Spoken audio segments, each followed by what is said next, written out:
Why it feels like the Browns are really holding two quarterback competitions. I'll explain coming up next on the Locked On Browns podcast.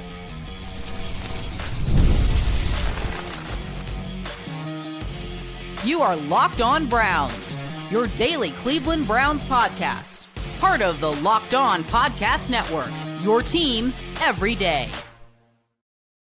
What's up, Dog Pound? I'm Spencer German, your host of the Locked On Browns podcast. I'm proudly covering your Cleveland Browns each and every single day in the land and on the road. The Browns quarterback competition may actually be a 2-for-1. I'll explain why the battle for the Browns slot wide receiver is going to be must watch over the coming months, and three players who will be pivotal to the success of the Browns offense in 2025. First, though, I do want to thank you for being an everydayer at the Locked On Browns podcast, making us your first listen every single day.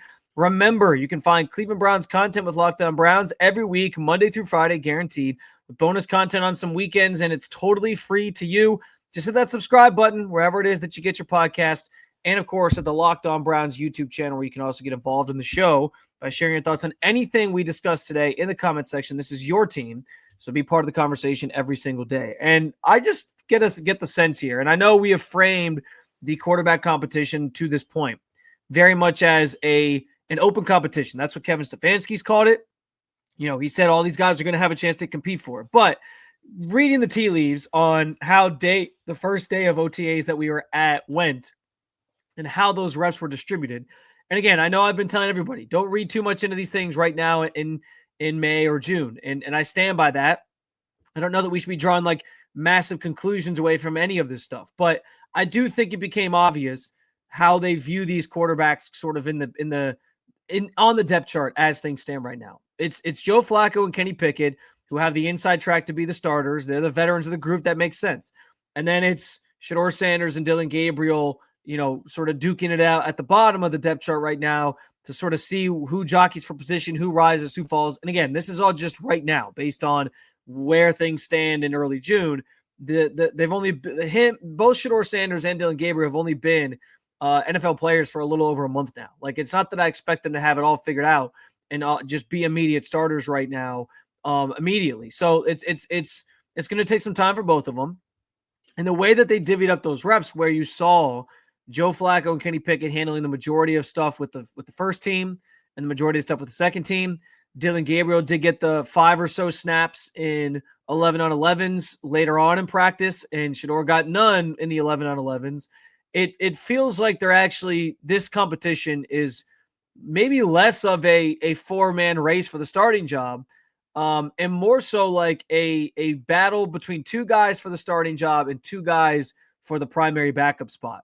Now, again, that could change. Shedeur could flash in the preseason and training camp and really just seize the job and make it undeniable where he has to be the guy. Same thing could happen to Dillon Gabriel. He has, I think, from my perspective, what I've seen from him so far, there's been sort of struggles there. You know, he had the batted pass this week at the line of scrimmage. I think there's room for both the rookies to continue to develop. But I think Shedeur right now, I would say probably has an inside track, or I feel like he's shown better at practice, even though you have to keep the context of like who he's going against. The last week he was going against the 3s and the 4s. Like, of course you'd expect him to dominate those groups, and he threw 3 touchdowns when he did. So that's a good sign for him. But like, those are going to be the reps that they're measured by, both him and Dillon Gabriel, as they go head to head with each other. And that's what it feels like. And it's all just based off of how they set this thing up, because you did prioritize Flacco and Pickett getting the majority of those reps. And then on the other field, you had Shedeur and Dillon sort of duking it out with the 3rd and 4th stringers until Dillon was called over to take a few reps with the 11-on-11s on the other field. So I just think, like, right now, is it still technically an open competition? Yes. Like, I still think if somebody dazzles, if somebody really seizes the opportunity and like looks brilliant in the preseason, Kevin Stefanski isn't going to say that guy can't start or that guy shouldn't start. He's going to have to pick the best guy when it's all said and done. But right now, the best guy looked like Joe Flacco. Kenny Pickett had some struggles, but I think being a veteran and what they said about him this offseason, they feel strongly that he could potentially emerge as the guy in that group and be the guy who starts. And then I think the rookies are sort of battling it out for that primary backup spot. It's just my read on the situation. The way they set it up, and again, it could look completely different in week 2 of OTAs when we're out there this week seeing these things in person, where they have maybe the rookies taking the primary stuff with the 1s and 2s, and then we'll go from there. But even if they do it that way, like as long as they're sort of keeping Shedeur and Dylan on the same in the same drills, and they're handling reps with certain teams at the same time, it's going to feel like it's those two kind of duking it out, and it's the other two sort of duking it out, and that they do believe that one of Flacco or Pickett is going to be the starting quarterback. So this is just a reading tea leaves thing for me. It feels like this is the case. It feels like it's two competitions built into one, where you have the two veteran guys who are hoping to earn the starting job or have the at least leg up for the starting job, and then the two rookies who are sort of in the background right now, again, just right now, and trying to see who will come out as the backup quarterback, the primary backup to whichever veteran is still on the roster come September 1st, week 1, whatever you want to say. And so what's interesting about that right now, like, I wonder, I am curious to see how OTAs go this week. I'm curious to see what veteran minicamp looks like in terms of reps and these things, because like if Shedeur looks like he did the other day, there's a chance that, he rises up right now. The team is basically telling you he's the 4th guy. And, I think that's kind of to be expected given where he was drafted, but they will, I'm curious to see like how these next couple weeks with OTAs, with mandatory minicamp go, and if that changes anything in terms of where he is on the depth chart when August rolls around and we're in training camp. Like, does he or Dylan Gabriel put themselves in a position where they're higher up on there and able to sort of insert themselves into more reps and get more opportunities to practice than one of these other guys? Like, that's going to be the interesting thing, is like what these practices, what these sessions do in terms of setting the depth chart for the start of training camp in the preseason. And then the training camp in the preseason will give us the big picture of who's going to maybe emerge as the actual starting quarterback. And all these guys will have, different opportunities and different things they're doing in order to try to achieve that. But I think right now it is kind of a two different competitions at once. And if it was up to me, if I was setting the depth chart right now, sitting here today, I would probably say it would be Flacco, it would be Shedeur, it would be Pickett. I'd probably say Pickett, and then I'd say Gabriel. But man, like those two, I think are interchangeable right now. And that's just based on what I've seen in practice so far. Again, small sample size. There's still a lot to come. But what this week of OTAs and next week of mandatory minicamp means for how the depth chart will look by the time training camp rolls around is the thing that I'm most fascinated about. These next 2 weeks before they get out their summer break here will be telling in terms of like when we return to the practice field and we start ramping up for the season and we're seeing these guys on a more of a daily basis, like what does that look like? And, who's changed the math on like where they are in terms of the pecking order in this group. And that'll start to give us a better picture of who has a chance to win the starting job. But as it stands right now, it does feel like the way they've separated the two groups, Flacco and Pickett on one field, Shedeur and Dylan Gabriel on the other, and they're sort of with the same teams taking equal-ish reps. It feels to me like it's the veterans battling out for the starting job and the rookies battling it out for the backup spot as things stand today. Subject to change, though, of course. I know that the quarterback competition is the thing that everyone is talking about, but sorting out the slot wide receiver spot, it's going to get heated here in the coming weeks because that spot is up for grabs. We'll talk about who is in play and who I think maybe emerges in that spot coming up next on the Locked On Browns podcast.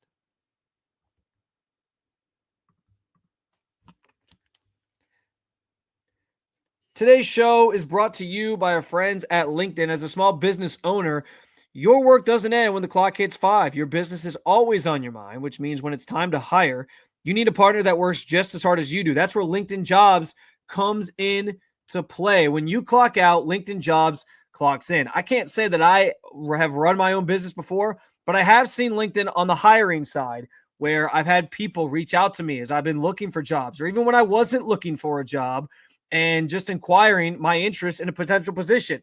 LinkedIn helps you connect yourself as a small business owner with qualified candidates that would be the best suited to handle the responsibilities of any job that you might have posted. By the way, when you post your job, LinkedIn has a new feature that can help you write job descriptions and then quickly get your job in front of the right people with deep candidate insights. And here's a pro tip. If you add the hashtag hiring frame to your profile picture, it will double your reach to qualified candidates. It's no wonder that 72% of small business owners say that LinkedIn helped them find high quality hires. Post your job for free at linkedin.com/LockedOnNFL. That's linkedin.com/LockedOnNFL to post your job for free. Terms and conditions may apply.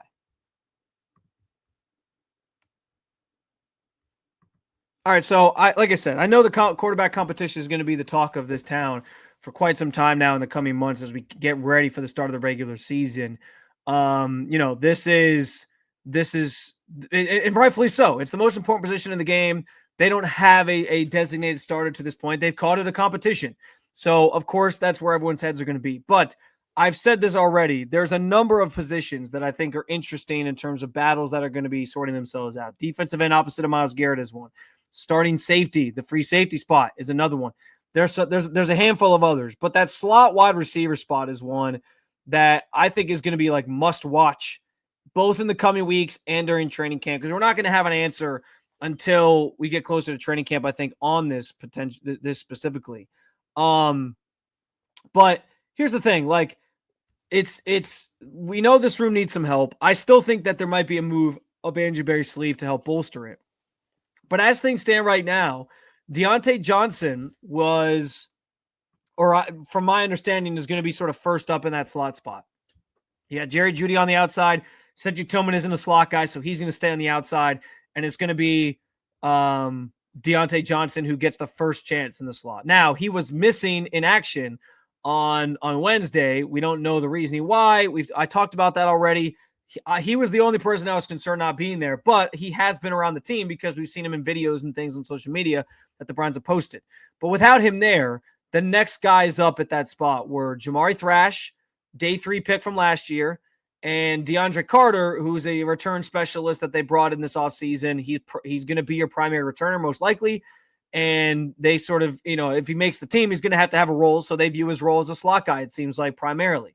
So those are the guys that we're sort of rotating in and out. There's maybe there's a case for somebody like David Bell to be in there. Great possession receiver. He can make the catch and just kind of try to get upfield. He's not fast, but he can run pretty good routes and just kind of make plays over the middle. That was something that was coming to fruition for him. I think the last couple, before he got hurt last year, he was flashing in some spots, and then the injury happened, and that was it. And so, yeah, like that spot specifically is the one that there's kind of a big hole at. And it's going to have to sort of sort itself out in the coming months and leading up to the season to figure out like who's going to be there, who's going to fit there, what makes the most sense. I do think it will, like, Dionate Johnson will be the guy that they view primarily filling that void. But the problem with Dionate Johnson is just the fact that you don't know, like, at any given moment, he could just nuke his opportunity. That's been the case at a number of other spots where he's been throughout his career, especially his recent career. Last year, he spent time with 3 different teams. And so you don't know at any given moment, like, what he's going to say, what he's going to do. Is he going to get himself in trouble? Is he going to cost himself another opportunity here in Cleveland? I hope not, because the Browns could use his talent. And I think he's a talented wide receiver. He just hasn't kind of been able to get out of his own way these last couple of years, and it's cost him jobs in Pittsburgh and elsewhere as they moved on and parted ways. So that's the thing you're hoping to avoid with Dionate Johnson, but it's a big question mark. If he stays on the straight and narrow, if he doesn't, sabotage his own chance here, he will be the guy that's primary, that slot guy. Is he going to take it seriously? Is he going to buy into what the coaches are preaching and what's going on here in Cleveland? That's the thing he has to prove. And obviously, without him being out there when we were there for OTAs the first time, it's hard to see like how he's fitting into things, what it looks like. We'll see if he's there this week. I'm assuming he'll obviously be a mandatory minicamp. We'll see what that looks like. But there's still some things to sort of figure out with Dionate Johnson about his desire to be here and how much he's really taking this seriously, understanding that it very well might be his last chance to make it in the NFL. which is unfortunate because he was a great player prior to some of his antics that obviously got him in trouble. Like he was putting up very good numbers with the Pittsburgh Steelers those first several years that he was with the franchise. Those first 4 or 5 years or so that he was with the franchise, he made a Pro Bowl. He was a second team All Pro. Like he was showing some things as a guy out of the MAC that nobody really expected. And it's unfortunate that his career has ended up here. So I have questions about like whether or not he'll be bought in. That's the thing he has to answer to. And if he is, he'll be your primary slot guy, I would envision, unless the Browns really do have some move up their sleeve where they're going to try to trade for another wide receiver during training camp or something like that, which I think is very, very possible. This same way that they're going to use this phase of the offseason program, the OTAs and mandatory minicamp to assess the wide receivers, they are going to to assess the quarterbacks and where they'll sort of stand going into training camp. I think the same thing applies to especially that wide receiver spot. Like, who's flashed the most? Where are these guys going to fit? What's the depth chart look like behind these guys? And so we'll have to see how that kind of shakes out. I think that somebody like Jamari Thrash is intriguing to me because we know Andrew Berry likes to invest a lot of several years in trying to get his draft picks to pan out. But at the end of the day, Jamari Thrash is a 5th round pick. Like, there's no guarantee he's going to be a great player. He's a smaller stature guy. And quite frankly, like we saw it last year, there's some drop issues there. He has to prove that he's going to be able to hold on to the football and make plays out of that position if he's going to sort of cement himself as a guy that makes this roster. I shouldn't say that. If he's going to be the guy that earns that starting slot spot, he's got to make those plays consistently. And that just wasn't there last year. So I think that's the concern with somebody like Thrash. And then DeAndre Carter, I can't say like he hasn't played a ton of wide receiver per se over the last several years of his career because he has been more primarily focused on being a return man. Like with Chicago last year, he only made 9 catches for 72 yards. I don't know that I love that a guy who hasn't really played that position regularly in like 3 seasons is going to be your starting slot position. But that speaks to, or could be your starting slot guy, but that speaks to just the state of this room right now. There's just not a lot of talent there, which is why you're taking a shot in the dark with Dionate Johnson, hoping he pans out. If he does, it could be great. If he doesn't, I think you're going to still be searching for somebody to fill that void because I think all these guys come with a lot of questions. So that's going to be one to keep an eye on. You'll certainly get plenty of reporting about it from me, but also others just in regards to day-to-day, who's first up, who's second up, who's looking good out of that position. Again, I'm imagining Johnson's going to be the guy who stands out the most. He's a talented player.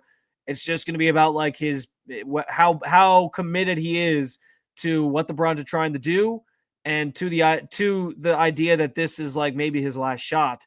I guess he comes out on top in that role as long as he makes the team and doesn't blow things up before then. But that's a big if right now. And so monitoring what Jamari Thrash looks like. Can he fix some of his drop issues? If DeAndre Carter is going to be part of the offense on top of being a return man, those are things that have to sort of reveal themselves. And so, I think the world of Jerry Jeudy, he's fantastic. I think Cedric Tillman has a chance to be really, really good. I think the other day, like he just looks like that big bodied receiver that they could use on the outside. And they're hoping that he sort of takes that next leap this year, obviously.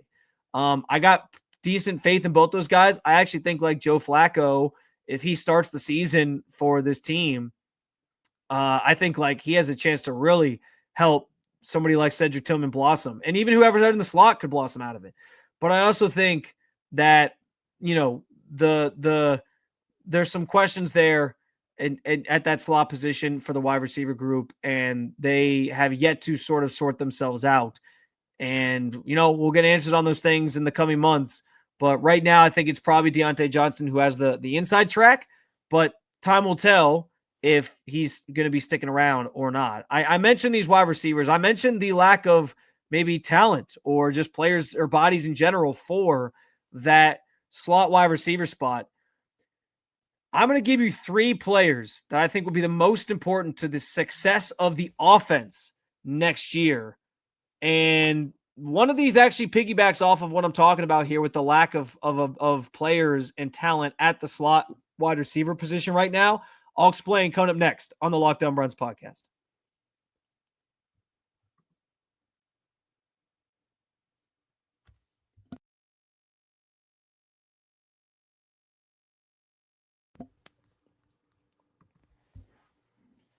All right, so I mentioned these wide receivers, and I was thinking about this. Like, I'm going to do this part now, and I'll do a follow-up probably tomorrow of like the top three guys on offense, the three most important players on offense to help this group have success or be successful. And then we'll do the top three guys on defense to make that group successful, which I'm sure there's a couple obvious answers, I'm sure, on the defensive side. But the offensive side is less obvious, which is why I wanted to start here.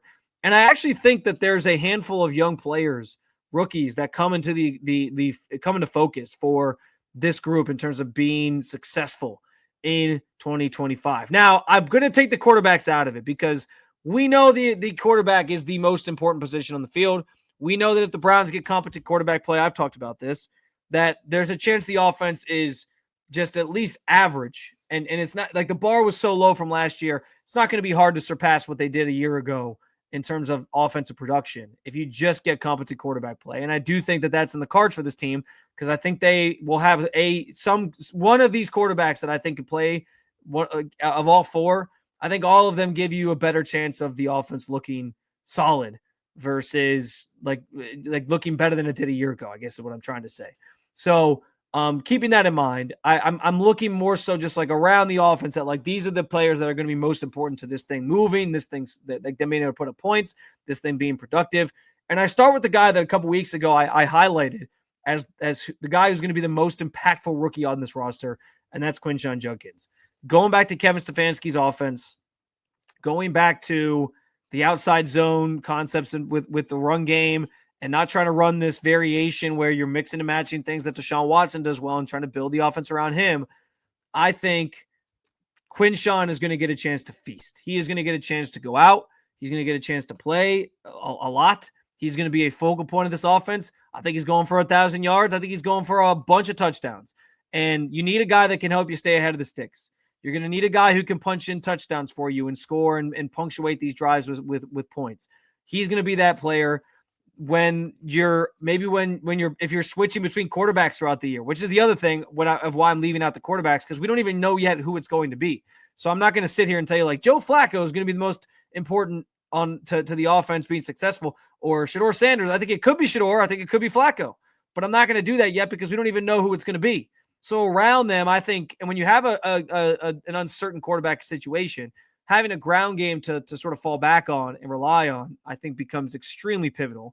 And the Browns are going to have that with Quinshon Judkins. So naturally, he's the top of the list in terms of the most important players on offense for the Browns to be successful. Like he needs to have a good season for this Browns offense to be successful. Number 2 on this list is Jerry Jeudy. You know, I don't want to say I wasn't paying attention to Jerry Jeudy on Wednesday last week because I was he caught my attention with how phenomenal he looked. Like he looks like he's picking up where he left off from last year. He looks poised to be give you another 1,000-yard season in a Pro Bowl. Making some really nice plays on the same page with the quarterbacks, talking through some things with them. He looks locked in. He looks like he's found another like energy and level to his game. Jerry is phenomenal. I have no doubts about him being the number 1 wide receiver on this team. I think he proved that last year. And frankly, like I said, it's not that I wasn't paying attention to him. I just didn't make a point in like, I'm going to watch Jerry Jeudy today because I just kind of figured I knew what to expect. I knew what to expect with Jerry, and he gave you some great stuff out there on the field the other day at OTAs, and I'm sure that's going to continue throughout this week, next week, and into training camp because he's that good.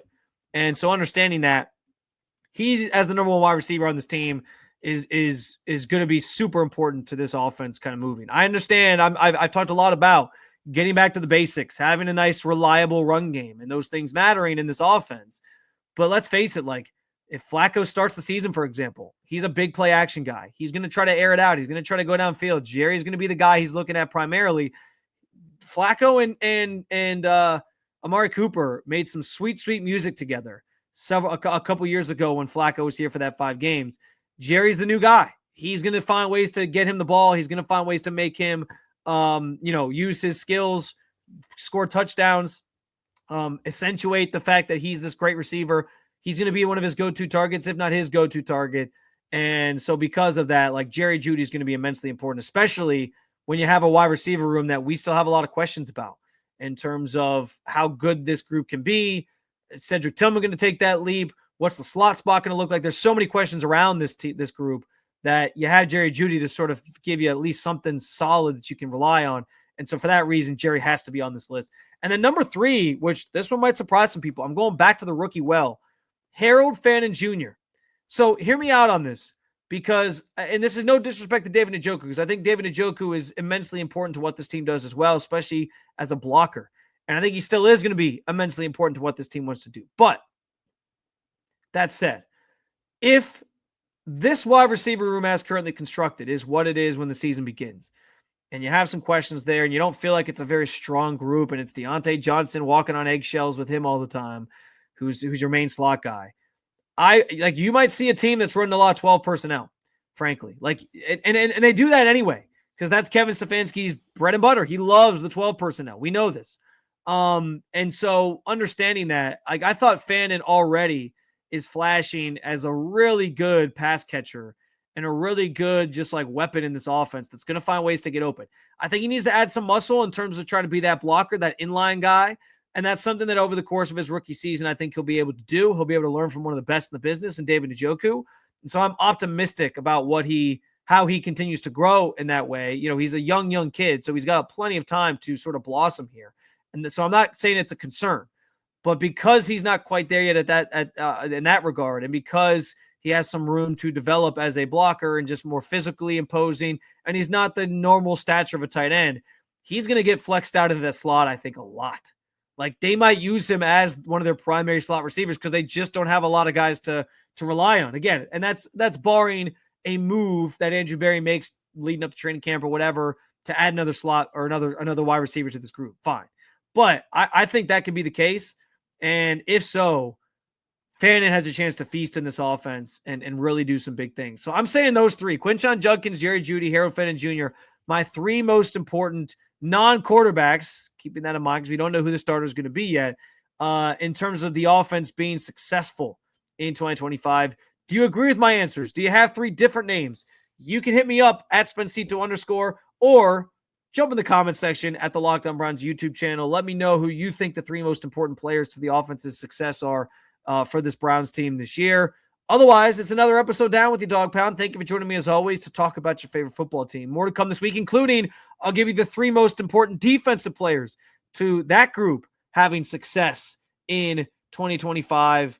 And we got to talk about a bunch of other things as well as we get you ready for another day of OTA practice coming down the pike here on Wednesday. So hit that subscribe button, make Locked On Browns your first listen every day. For your second listen, check out Locked On NFL Scouting, or you can keep it local. Check out Locked On Cavs or Locked On Guardians. Thanks for being in every day here at the Locked On Podcast Network. I will talk to you again real soon, Cleveland. See ya.